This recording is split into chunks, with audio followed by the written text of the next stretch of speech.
kesempatan kali ini, aku akan menjelaskan tentang sistem kristal dan massa jenis.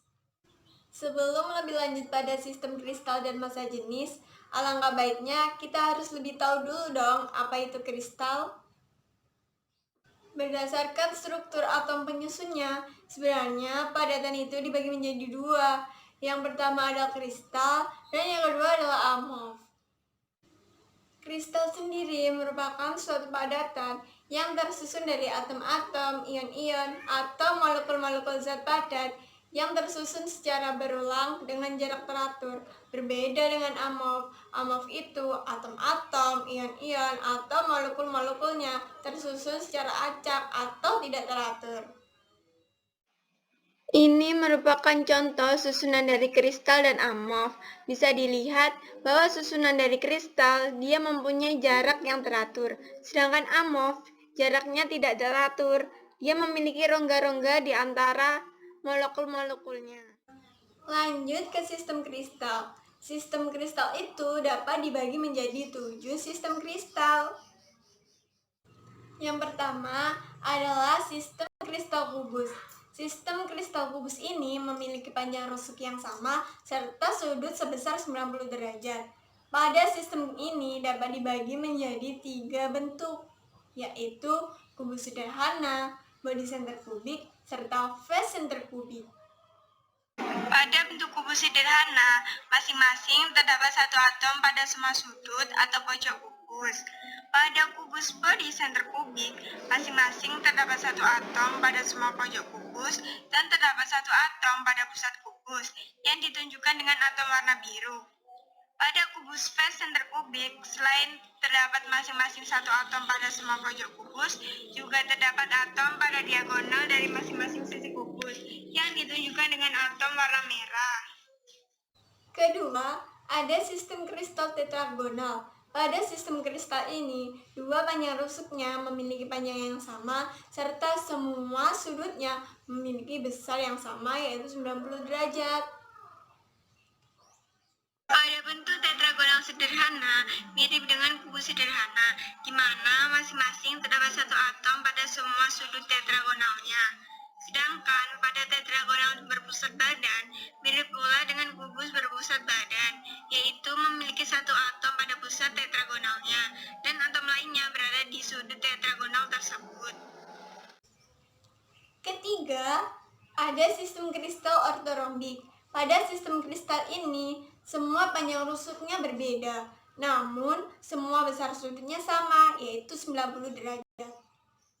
Sistem kristal ortorombik terdiri atas 4 bentuk, yaitu ortorombik sederhana, body center, berpusat muka, dan berpusat muka pada dua sisi ortorombik.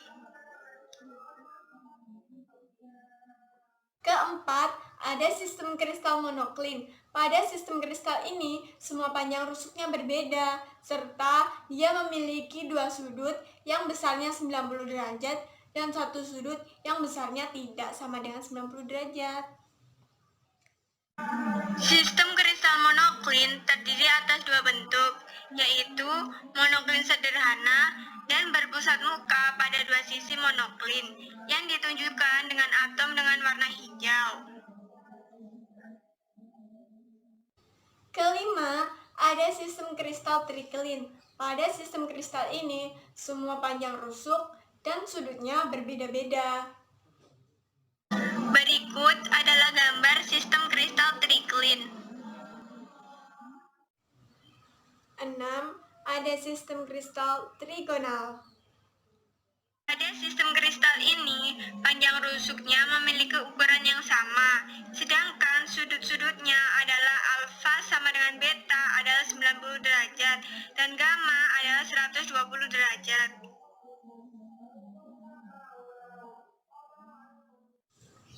Terakhir, ada sistem kristal heksagonal. Sesuai dengan namanya, heksagonal, yaitu artinya 6, maka sistem kristal ini memiliki 6 sisi yang sama. Sistem kristal ini memiliki dua nilai sudut, yaitu 90 derajat dan 120 derajat. Sedangkan panjang rusuk-rusuknya adalah A sama dengan B, namun tidak sama dengan C. Semua atom berada pada sudut-sudutnya, dan terdapat masing-masing atom berpusat muka pada dua sisi heksagonal. Secara umum, bentuk unit kristal dapat digambarkan seperti ini. A, B, dan C merupakan panjang sisi unit sel. Sedangkan alfa, gamma, dan beta merupakan sudut antara unit sel tersebut.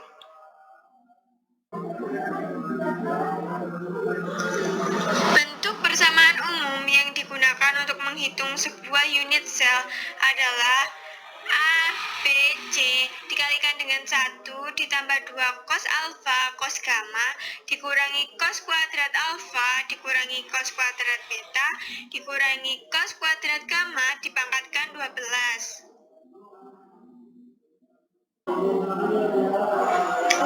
Bila persamaan tadi diterapkan pada sistem kristal yang paling sederhana seperti sistem kristal kubik, maka persamaannya dapat disederhanakan menjadi A pangkat 3. A sendiri merupakan panjang sisi unit sel. Volume unit sel juga merupakan volume ruang yang ditempati oleh N molekul. Jadi, volume molar dapat dinyatakan sebagai berikut.